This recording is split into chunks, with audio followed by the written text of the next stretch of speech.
Welcome to the Northeast Kingdom Voice. I'm your host, Scott Wheeler. On the movie Field of Dreams, Ray Casella, he transformed a cornfield into a baseball field with the belief, build it and they will come. Today's guest is Mike Boudreau of the Great Vermont Corn Maze. He transformed a cornfield into a maze. Welcome to the show. Thanks for having me. Hey, just as we tape, I'm just back just a few days ago from your corn maze once again. Every year, you know what? I hate to tell you this. I say I'm not going back next year because I get kind of tired of trying to find. It's a little frustrating. Oh yeah. But every year I go back.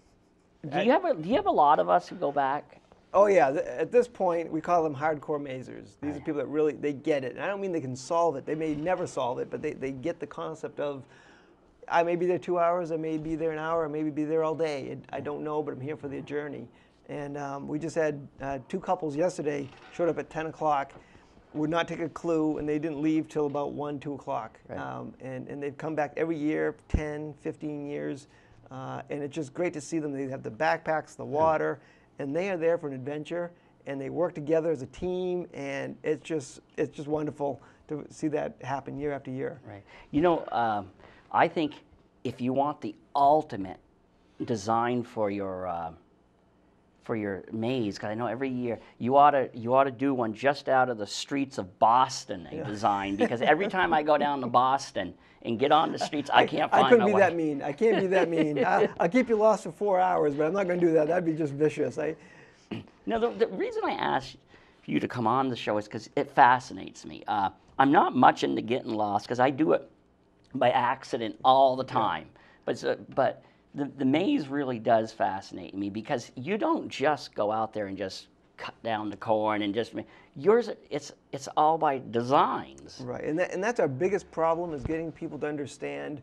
You know, we've been doing it 16 years now. When we first opened up, we talked to some local business people what we were doing. They were very excited, and after about 20 minutes, they said, "So how much corn are you going to sell?" And they didn't understand what we were doing. Nobody even had heard of a corn maze really 16 years ago. Now, there's a lot of mazes that have popped up. As I said, we've had 10 that have opened and closed around us in the last 10 years. People hear corn maze and they just think it's a corn maze. Right. And they don't understand it's like a ski area. You can have a simple rope tow, and you can have a complex black diamond resort. Both can be fun. Both can be very well run, very clean and nice, but it's just a dramatically different experience. And every day we have people showing up in the late afternoon with no lunch, high heels, going, well, we're just going to do it quick. And they're just going to run around. And we try to explain to them, come back tomorrow morning at 10. And sometimes they'll begrudgingly leave. They come back the next day and they're a little bit put out because we made them leave and come back. 3 hours later, when they've just finished the maze, they've just begun to play barnyard golf, the world's first. Their kids are playing with the goats in the village, and they realize they've been there for 6 hours. My poor wife is the one that has to turn them away, but the next day she's the one that hears all the, well, you're not charging enough. Well, I had no idea. And no matter what we put in the brochure, no matter what we put in the website, people just don't realize until they experience it. Again, you have to like it. My nephew hates it. My nephew can't get out of the parking lot. It's not his thing. But for the folks who love it, the families who've been coming for 15, 16 years straight, you know, it's what they just enjoy the whole journey. It's a day. It's an epic journey of adventure. Right. You know, one year, I think it was just total freak accident. We had this German exchange student with us, and she nailed it right. We did it, and we've never been able to repeat this. Not even that year we went back a second time. She nailed it. We were out in 45 minutes. I bet you don't find many of those. Every group I've talked to who've been for 5, 10 years in a row, every group has a story, and it's always a different year. There's one year they got out in under an hour. They were excited they did it. They were upset because they really wanted a 2-hour hike, and they couldn't redo it again if they tried. Right. And they've never done like 4 or 5 or every other. They all have 1 year they got out. The groups that were there yesterday, they had 1 year they were out in 50 minutes the first year, and they thought that's how easy it is. And every year after, it's been worse and worse for them. And this year it was 3.5 hours, and every time you take a clue from me, no matter how big or small it is, you really need to add on 15 to 20 minutes to your time. So really, they were out in like 5 hours. So You know, wasn't it last year that I know I heard a lot of people, including us, that found it a little more difficult? Was it last year that had circles? Yeah, last year we had the alien theme. We had 143 circles, which my kids were not excited about picking. But no, literally, because we have all of our photos up on the wall from all 16 years, and when you stop and listen to people when they come out, they'll all point to a different year and say, that year was terrible, that year was easy, that year was terrible. And what happens is every year I can walk through in about 15 minutes. Right. From start to finish, taking every correct turn, I get through in 15. My daughter ran through in 6 minutes. So technically, if you are lucky and you're walking and you avoid this group and you avoid that group and you just happen to take this turn and you're out in 40, 45 minutes, it's pure luck. Right. You know, if you have a drink of water and go back in again, 9.9 times out of 10, it'll be a 3-hour trip. Right. Okay, here's the first photo, and it shows just how high your corn is. Now, who are these people? Well, that's, my son is beside me, my daughter is on my shoulders. We put that up on our Facebook page because we also have the original photo we took. My daughter was standing on my shoulders and my son was only up to about my waist. And so now they've all grown up, they're all in high school. And again, a lot of places what they do, they'll grow a sweet corn field, which is only very short corn, pick the sweet corn and then go make some trails and say, hey, it's a maze, and people run through and it is what it is. This is all feed corn, it's 12 feet tall on average. So when you're walking, even on a sunny day, I would say 40 to 60% of the trails are shaded because you were literally walking through a tunnel of corn. When we open in August, we always open August 1st. This year we actually opened the end of July. The first family we had was from Israel. The corn was only shoulder high, but it's so much thicker than regular corn. It took them 2.5 hours even at shoulder high. And so, yeah, there's no cheating. Our bridges are, every year we have different number of bridges. Our bridges are 8 feet tall, and we'll have people who spend all day trying to get on a bridge, which may have nothing to do with the solving the maze. And when they finally get on top, you just see their face kind of realize, well, that was useless because the corn's 12 feet tall. Yeah, that was the thing I noticed this year. I really paid attention is that corn is high. But you know the other thing that surprised me when you, before the show, when you open, because for some reason, and am I the only one that thinks of corn maze September? You know? Oh yeah, that again, 16 years. We never thought anybody would do anything but a complex maze. I never realized like there are mazes that give you maps, which doesn't make any sense to me.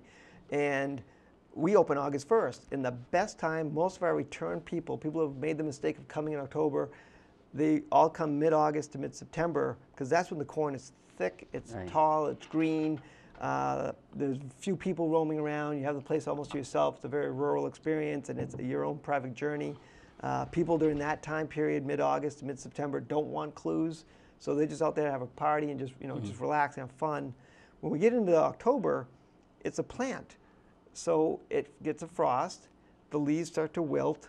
If you got through in 2 hours in August, maybe you'll get through an hour and a half, hour and 45 in October, because some of those things you can see through a bit. We only get busy a couple weekends in October because of leaf peeping. Right. And typically during that time, we get a lot of people that, some become hardcore mazers, they come back every year, but a lot of them are just there, they got their high heels and their big leather Gucci bags, and they just want to check it out real quick. And they're taking clues every 5 minutes, and it's really not as much fun for us as in August when people are there to solve it. The maze is the most difficult. And in the fall, we call fall mazing like spring skiing. Right. If the conditions hold up, if you get the day off, if the weather's good, it can be beautiful. Right. It can be an absolutely beautiful fall experience. But if you really want to go skiing, you don't go in April, you go in January. Right. So if you really want to go mazing, mid-August, mid-September. Right. Right. Now, here's the first photo of a maze. What is this of? This is our falcon photo. We did that one, boy, I can't even, I'm ashamed to say, we don't remember what years we did anything until we have a postcard in our hand. The falcon one, our neighbor, Joe Hollowell, does, he's a metal artist. And so what we try to do every year with every design, we have some kind of a photo op. So the year we did the falcon, he had made this, I think it was about a 12-foot, 16-foot wingspan falcon, metal falcon that was up above you. So when you got done the maze, you could stand beneath the talons, and it was called Praise View, and you look like a mouse being eaten by the falcon. So we put those two together. So we get so people are able to take a picture of themselves being attacked by a falcon. And like every other year, that one also anywhere from majority of people are 2 hours with help, and a couple of people got out earlier. Okay. Now, what about this one? The native Vermont. That was before the falcon, and actually that kind of shows you the difference when you. It's not too well. I spent all winter making the designs. The maze is one thing. The picture is another thing. To keep the maze difficult, you have to ruin some of the picture because you got to take some lines out, and to get the picture decent, you got to decrease the difficulty of the maze. So marrying those two concepts together, getting a picture that's also difficult to solve. And as you can see in the Indian photo, we have a small maze off to the side. We used to have a separate kids maze. And what we found out was as we keep adding new and fun stuff to the big maze, if you only did the kid one, you didn't get to see it. Right. So now we've integrated the two mazes together. So as you walk through the big maze, you have an opportunity if you want to give up or start over from door one. We have doors in the big maze that will allow you to quickly, in about 40 minutes, see all the cool stuff that we've put out in the maze. We have new surprises every year. But you can either do a 2-hour hike and try to figure out where those things are, or do the 40-minute walk and quickly see everything. Okay, now let's watch this video. And first of all, let's tell the viewers what this video shows. Well, this one, we finally hooked up with over and above drone photography, and they came over and they videotaped the maze from the ground and from the air. And it really gives sort of a bird's eye view of somebody flying through the maze. And again, I think it does a great job. You can tell people what they're up against, but by seeing this and understanding it is 12-foot tall corn, and when he gets the sky view of how massive this thing is, and again, I could be 20 acres and it could be easy. And in 10 acres, we have taken time, as you say, to design a difficult, complex maze. And yeah, he did a wonderful job. They came in, they flew through, the sky was beautiful, and you can get a good view of the world's first barnyard golf, the tunnels, the cool things we have in the maze. He just did a wonderful job with this. Okay, here it is.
Okay, here is the I've been wanting to ask this for years, ever since we started going there. How do you do it? This isn't like just a table here where you draw something. This is how many acres? With over 10. Now, how do you do it? Now, how do you make that design physically? Well, it's easier when you're younger. 16 years later, it's getting older. We sleep in November, December. That's pretty much our nap time. And then we start doodling on, I have a big piece of graph paper, and we slowly, every year, we begin to lose my house to the maze, and it starts off from the kitchen table. So knowing what people have done in the years past, I got to take that into thought. So while I torment people all summer, they torment me all winter, because I'm trying to really outthink everybody. So we draw it all out, and in about the month of June, we plant it at the end of May. And then for about 6 weeks, we go out in June when the corn's about this tall. We've got a 100-foot tape measure, and I have a 5-foot stick, which I think now is 411 because I've been using the tip of it to draw for 16 years. And we literally go out, my wife and I begin, and we'll pick the picture, the two of us. And we hand pick everything using just the tape measure and the stick. And then my two teenage, Ryan and Jake, they come out to help us with the fill-in parts, the circles, the squares, and all the other stuff. When we first began, we had a number of friends would come over to help, but there's one of those things that once you start picking it, you have a flag here, and you tape measure, and you may have to stop because the corn rows aren't as even as the graph paper, and there are times we'll stand there for 20 minutes trying to figure out if we move this trail 4 feet this way, how does that affect down the road an acre over this way, and we have to figure out what we can absorb and get rid of, and so it's a process and a half. So then after we hand pick everything, and the corn is probably by that point is about knee high, we then have to go back, rototill and rake every trail smooth, so that way when you're walking out through there, you're not stumbling over planter furrows and whatever. And then as the corn grows up from waist high up, about every week we have to go through and bend all the leaves down so we have hallways. And then this year and every other year we get different weed problems, so we go back through. We do about probably 10 hours of maintenance a week. So this is really a labor intensive.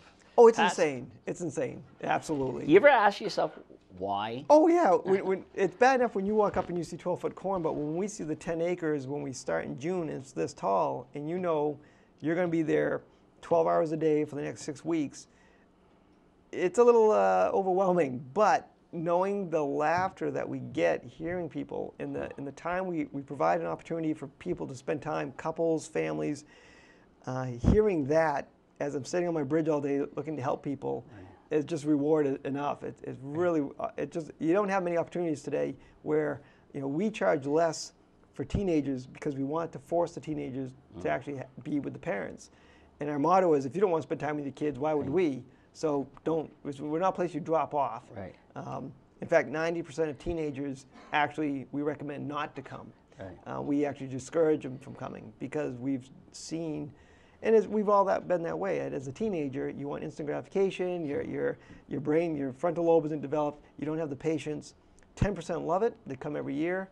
90% give up in 20 minutes, and it's a waste of mom and dad's money. See, with us though, we were just the opposite. Is our boys and our daughter, it became a ritual for the last several years when they were teenagers, and I know that we even found we have a connection. Is my boys went to college with your nephew. Yep.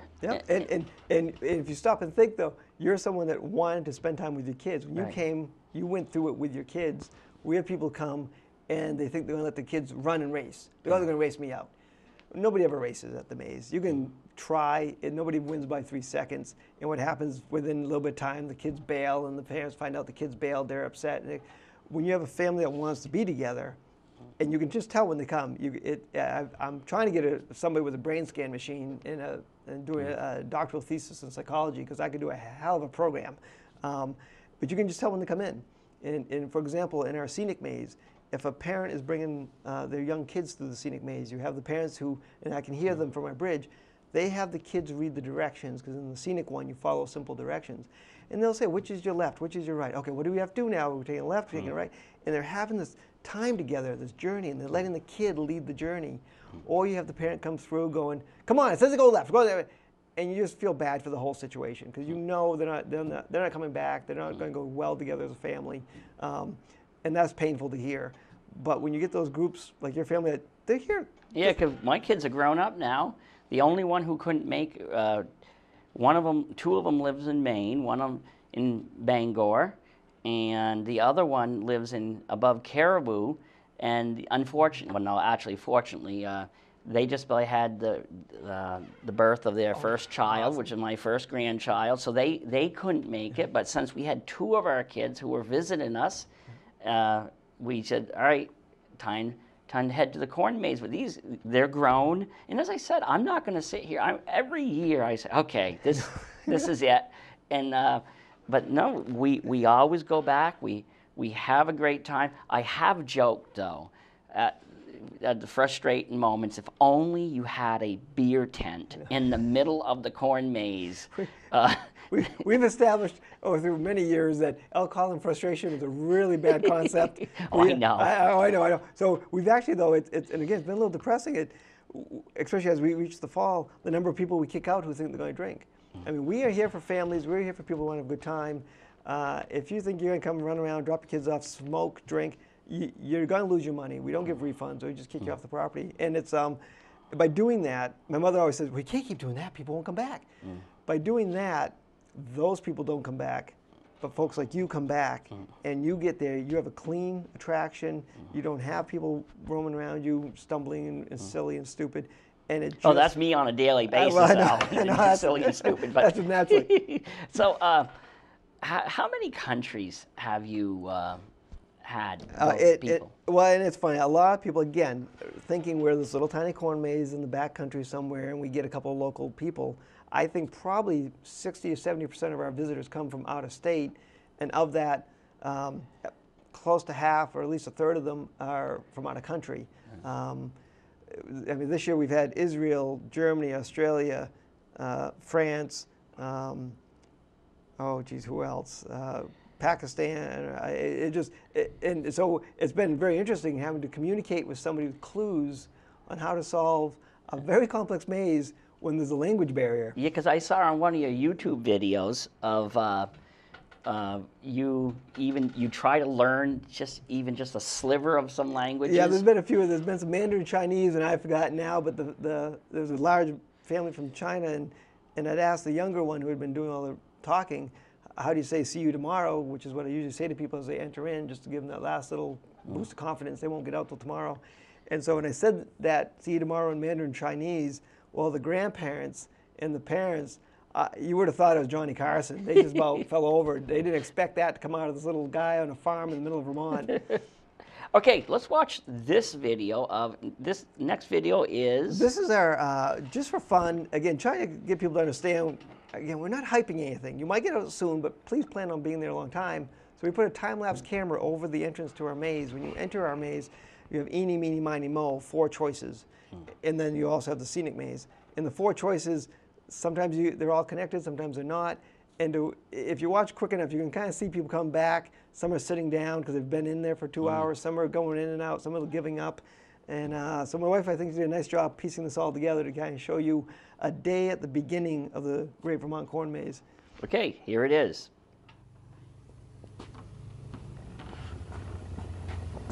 Just another day of confusion at the Great Vermont Corn Maze in North Danville, Vermont. Let the epic journey of adventure begin.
I've noticed you throughout my years there, up on the bridge, and here you are up on the bridge. What are you doing? I will tell you this. I remember you because this year you'd say, "All right, no, you haven't been in here long enough." Just then we'd go by. All right, do you want a little clue or a big clue? It's been people often hear, and we have to keep telling people, no, we're not there laughing at you. We get no enjoyment from watching people get frustrated. That's what my son and I do. My son and I pretty much run the maze. My daughter and wife run the admission booth and gift shop. It's actually, if you go, oh, that's a great job, just sitting there in your office, just enjoying the sun. It's actually fairly stressful because I really want everyone to have a great time. And when you're down in the corn walking around, you don't know if your time's about to go really well or really bad. So I am constantly assessing through conversation and talking to people if it's their first time. Do they really realize, they'll say, I don't want a clue. Well, I've been here 2 hours, we're almost done. Well, I know they're in the first quarter of the maze. So they're not almost done. And I know if they leave me, the next thing they're going to find is the start, and they're going to give up because I know when they're going to get just kicked down when they see that.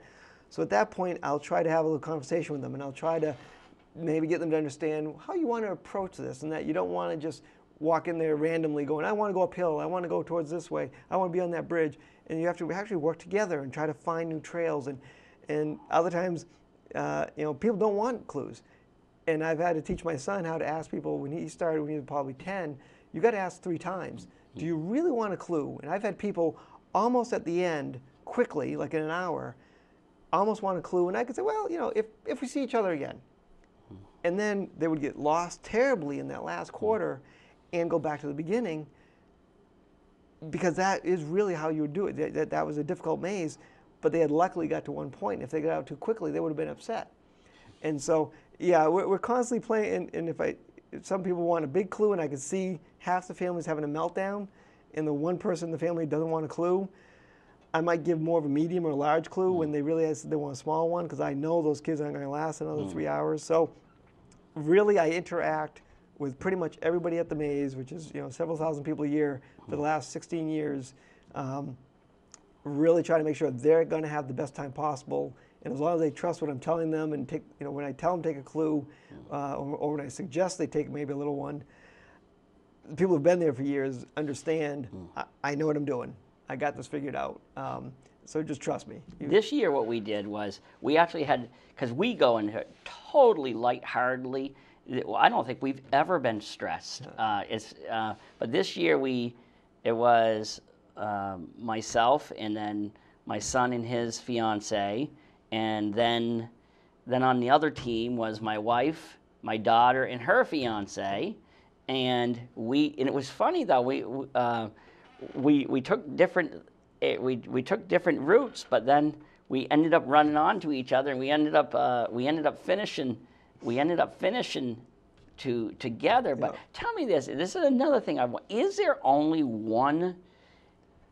Like when you start off, can't you make a series of decisions and still come out in the same place? There's not just one route. No. If you picture it like this, I try to explain to all my first-time people who are just kind of walking around and overwhelmed. If you picture a garden hose in 4 sections, 4 quarters, you start at this end of the garden hose, walk right through, and come out and ring the bell of success. Right. But I take that garden hose, and I do this to it. Right. So as you're going through, you have to get to the 2nd, the 3rd, and the 4th quarter. And each of those, sometimes there's 2 ways in, which means there's 2 ways out. So sometimes people will be right on their way to the 4th quarter and then take that other option out. So yeah, there's 3 evil turns you have to take. Right. There might be multiple ways to get to them. Right. But so as I'm closing up at the end of the day, which is the other reason we strongly recommend arriving by 1, even though we'll let you in at 2 during the week, during the weekdays. We can't close up like a movie theater. We just flip the light off. I can't just, or a store where you say, okay, we're closing in 5 minutes, everyone, get good. Goodbye. When I start closing, I want, again, everyone to have a good time. Right. But if you're at the first quarter of the maze and it's 3 o'clock and we close the maze at 4, I need to give you a clue. I need to push along. If you don't get to the 2nd quarter, I have to give you a big clue, and then a bigger clue, and then a bigger. So I feel bad again. People don't always want a clue, and they realize how much fun it is. And I have to tell them, come back next year, 10 a.m., bring a lunch. If you get done early, you have all day ahead of you. Right. If it takes all day, I don't have to give you any clues. So when you go in, you have what? Eeny, meeny, miny, and mo. If I went into any one of those, though, can it get me to the point where I can find my way out? What would you like to know? Okay. Every year is different. Some years, all 4 trails will get you to the same finish point. Some years, 2 are extremely difficult, and 2 will get you quicker to the second quarter. Right. Some years, 1's a dead end, and the other 3 only get you there. So you never know going in, and so and that's why, and you'll never know until you solve it. You know what's great about this show? I don't get paid a cent to do this show, but I get to ask questions, and that's how come finally this year I said I'm going to invite you on to the show. Now, here's another. What is a boat doing in a corn maze? Several years ago, for our design, we did Champ the Vermont Lake Monster eating a boat. And unfortunately, for my poor wife, we're both physical therapy assistants. We do that all winter. That's how we support the maze. She didn't realize I had a significant creative bend to me, because at that point when we met, I was actually doing the whole healthcare thing and being a normal person. Right. And unfortunately, we have ideas, and we have to pay for these ideas somehow. And my poor wife somehow figures out how to do it every year. And if you're going to have a lake monster in a maze, he needs to be eating a boat. That's just the way it is. And again, we set our bar very high. We said we're the great Vermont corn maze, not the mediocre Vermont corn maze, not just the Vermont corn maze. A little rowboat isn't going to do it. A little cardboard picture of a boat isn't going to do it. We got a 28-foot cabin cruiser. And so it actually floats on top of the corn, or appears to, once the corn's tall. And so once you have one of those, you just can't get rid of it. So every year we move it around to different locations. But as you're going through the maze, you're there for 2 hours, especially if you have kids. It's one of the many things we have in the maze that it's a nice break in the action. You get out of the corn, get up top, kids go play in the boat for a little while, make up their own little imagination adventure for 10, 15 minutes, then back in the corn they go. So it's just a fun thing, and we have many more other things coming. And here's another one. I had my photo taken with these fellas. Martians in a corn maze. Well, finally, after people keep asking how to build the maze, and of course, aliens would make the maze, of course. And again, rather than doing cardboard cutouts, whatever, we actually contacted the Making Monsters show on the Travel Channel. So they actually that year custom made these aliens for us, as well as a prop for a haunted event, Dead North Farmland of Terror. And if you have aliens, it's silly to have aliens unless they have a way to get there. So again, I went back to my neighbor, Joe Hollowell, the metal artist, and he welded up this aluminum spaceship, which we now have in our play village, so kids can imagine whatever they want to imagine. Right. You know, and then this year I noticed, I came on to, what are they, not T-Rexes. Velociraptors. Right. So you had dinosaurs, and you have, now what's this last photo of? Well, what we did, again, people would finish our maze years ago, and they'd be sitting in our grass parking lot playing Frisbee. They just wanted to do something together, especially the little kids. In the maze, some little kids love it. I've seen a 10-year-old come out, a 5-year-old come out of there whistling, just having a great time. Most little kids need a break. They need something else for the attraction. So what we've added is, we call it the Barnyard Play Area. And there, it's again, a few kids come out of there, spend 5 minutes, they're bored, they don't have much of an imagination, they've grown up with the video games. Right. But when you're sitting in our admission booth, you can hear the kids in this play area. I mean, we have tire horses, we have a jail, a stable. It's not Disney by any means. It's a few simple buildings. It includes 100 feet of underground tunnels. Now it includes a spaceship. And kids will go over to the general store, buy some plastic fruit, bring it over to the jail, feed the prisoner, go make, and just to hear them all interacting, and just the parents sit back or interact with them, and you just hear the laughter, because there is no video game, there is no TV, there is no, it is, what do you want to make of it? Are you an alien coming to Cowboy Town? Are you, you know, whatever they want to do. So it's really, these are my kids and their friends staging up a picture just to show what's in their head. We don't actually have costumes or anything, but, and then, or they do that where the parents go and play pet the golf, or pet the animals, or play the world's first barnyard golf. Now, I did notice there were people trying to use GPS to find but GPS, if I understand right, the way GPS works, it isn't it doesn't work in that close proximities. No. Most GPSs go plus or minus 9 feet, and our trails are 5 feet wide. And the same thing with a compass. Compass will tell you where north is, but sometimes in a maze to go north, you have to go south, west, south, south, and then west, then north. So there'll be people, they'll have the GPS, and I don't know if they think they're cheating, whatever. It's totally worthless. It will tell you if you've been there before, but most people can see they've been at a bridge or at one turn before, so they don't really need it. The one thing I did like, because my sons being runners have GPS watches, and I think this year we put on, I think it's probably a little less than usual. I think we had like 3 miles on to find our way through. Yeah. Have you actually heard anybody say that? How long? We've had, I think this year we've had almost 4 miles. We've had 2.5. We have people who, they'll go for an hour, come out the emergency exit doors, go have lunch, come back in the exit doors and start where they left off. So it depends how fast you're walking, it depends how much ground you cover, but 3 miles is probably a nice average.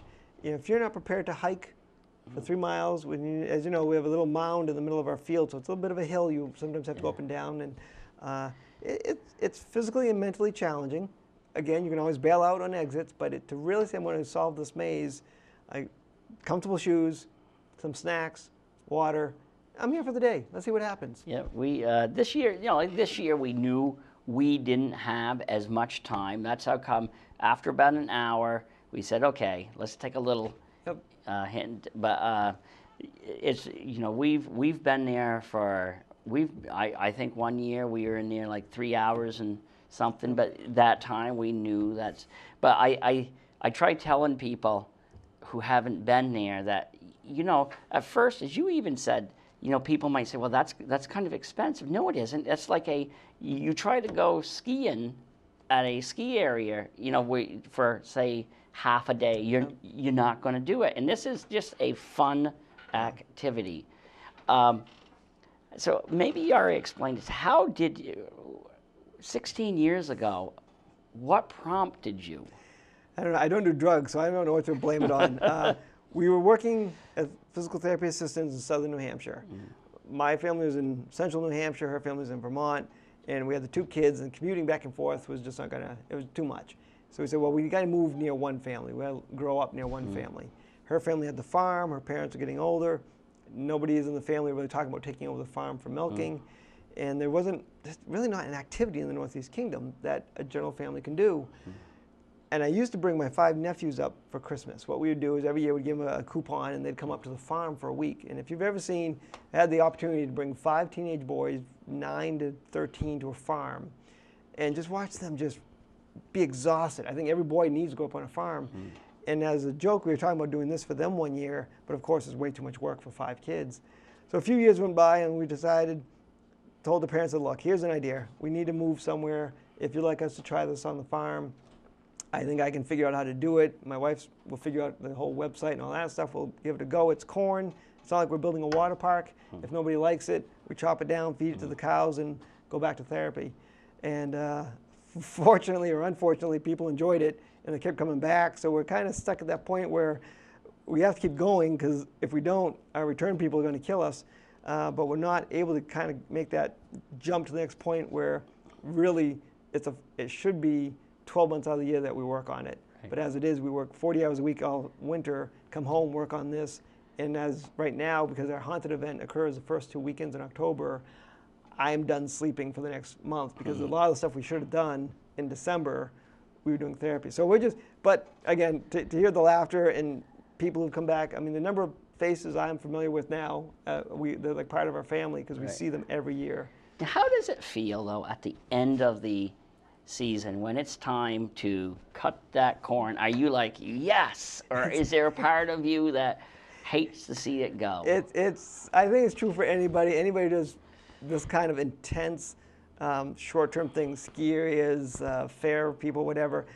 Love seeing everybody. I have people come back on their anniversary days. I have people come back. It's just great people we see every year. And boy, that last day, when we close at 5, you better know you're going to be in your car and off our property at 5. And it's being responsible for everyone's enjoyment for 3 months, and then to know we're done. you hate to see the corn be cut. I've memorized this maze. I'm familiar with every turn, and when they grind it up, it's probably as troubling as it is for someone who loves solving the maze and loves getting out.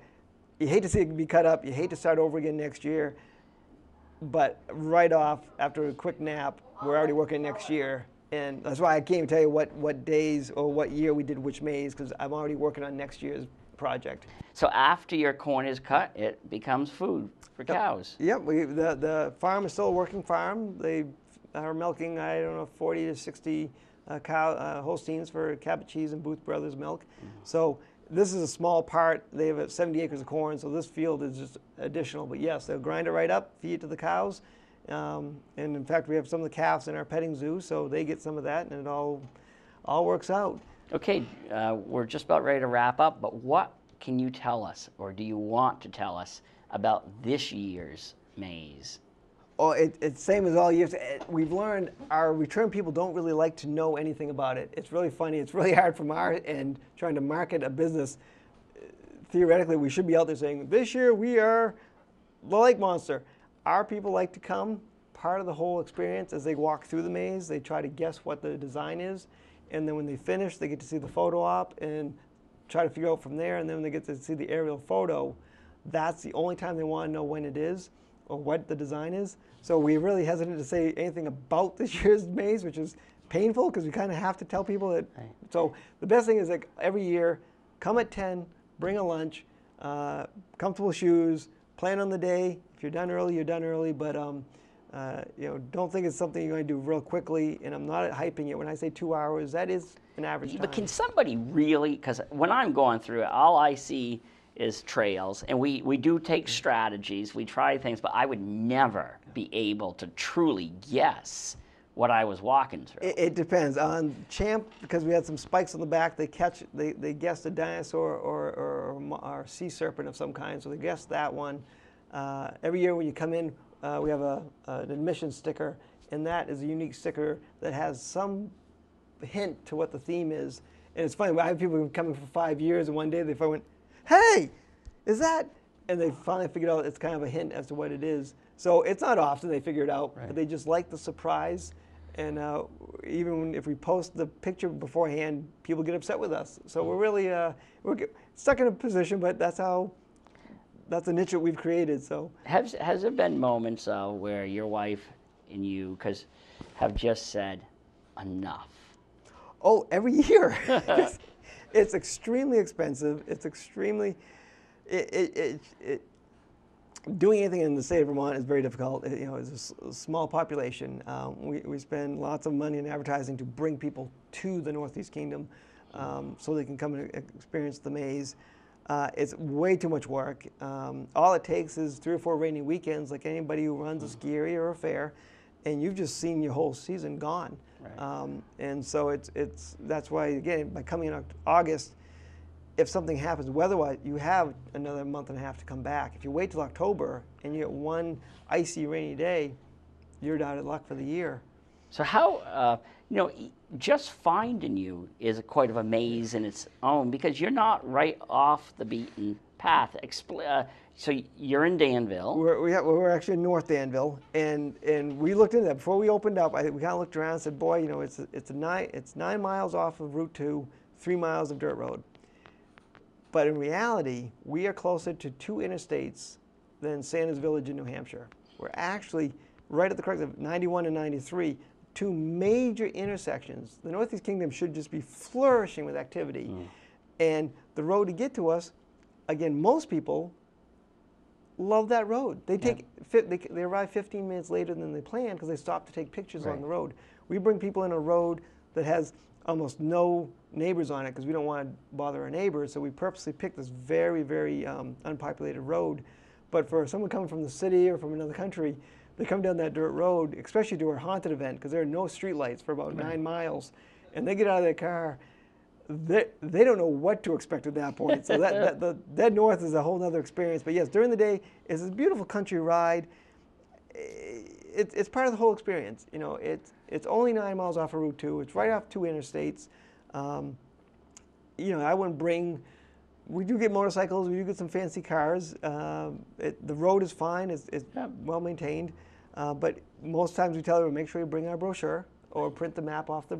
Right. Almost all roads actually lead to us. We're in the maze of North Danville. They all kind of end up at Right. us.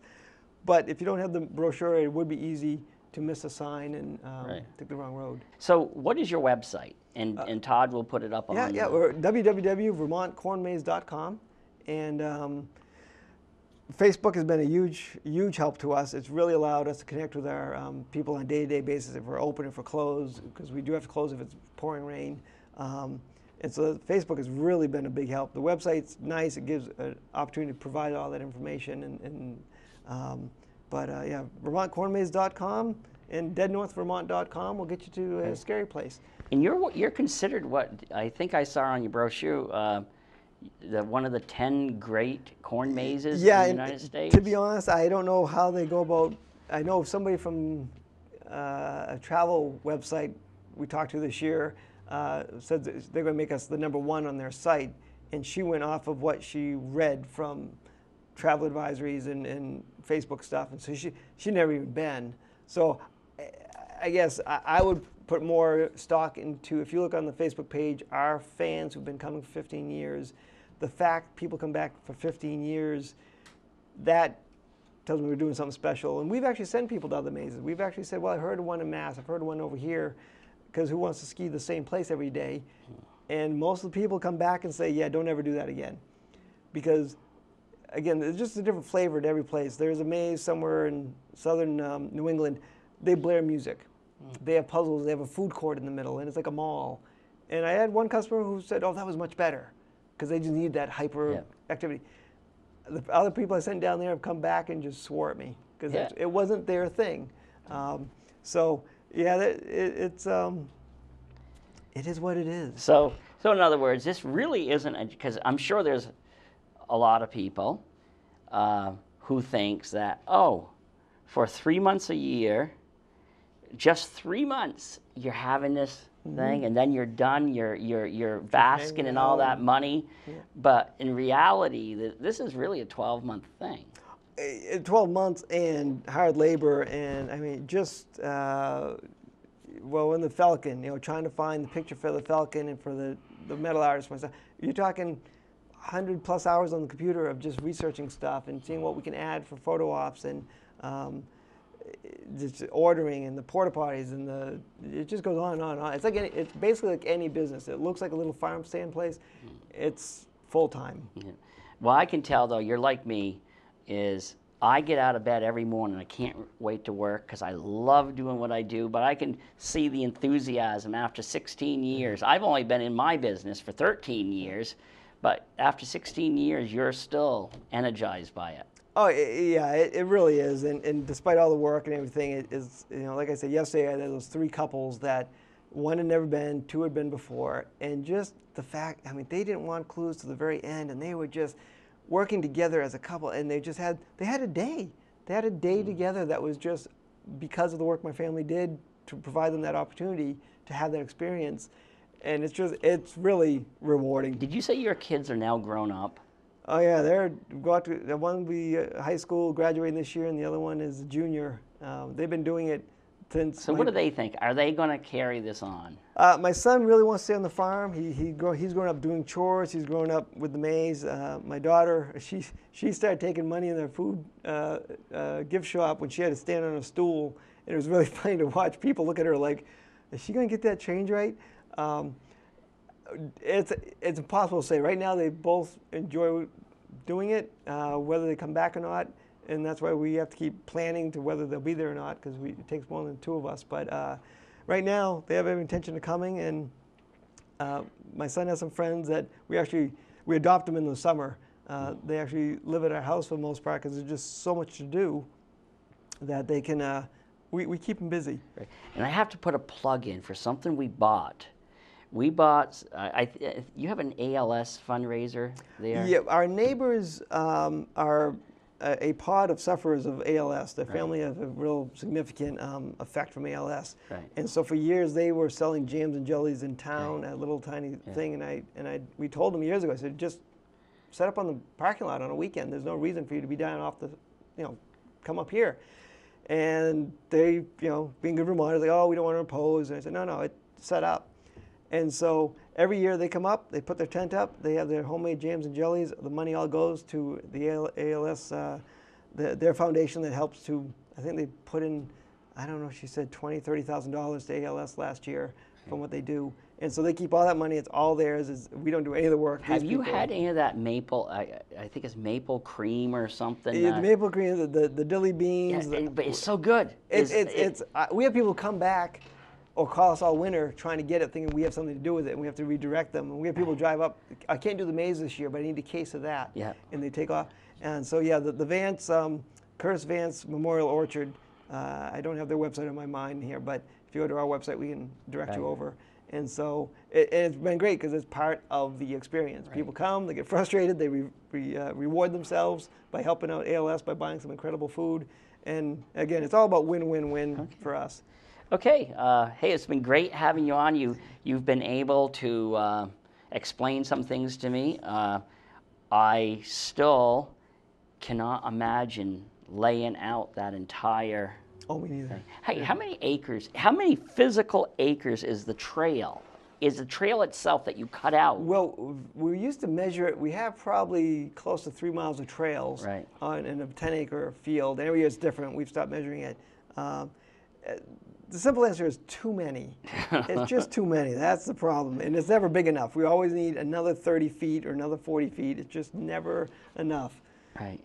Okay, well, thanks for coming on, and you will probably be seeing me again next year, even though probably after I got out this year, I said, okay, this is enough, but I'll be back. Thank you very much. We look forward to seeing you there. Okay, thank you. Thanks. And thank you to the viewers for tuning in to another segment of the Northeast Kingdom Voice.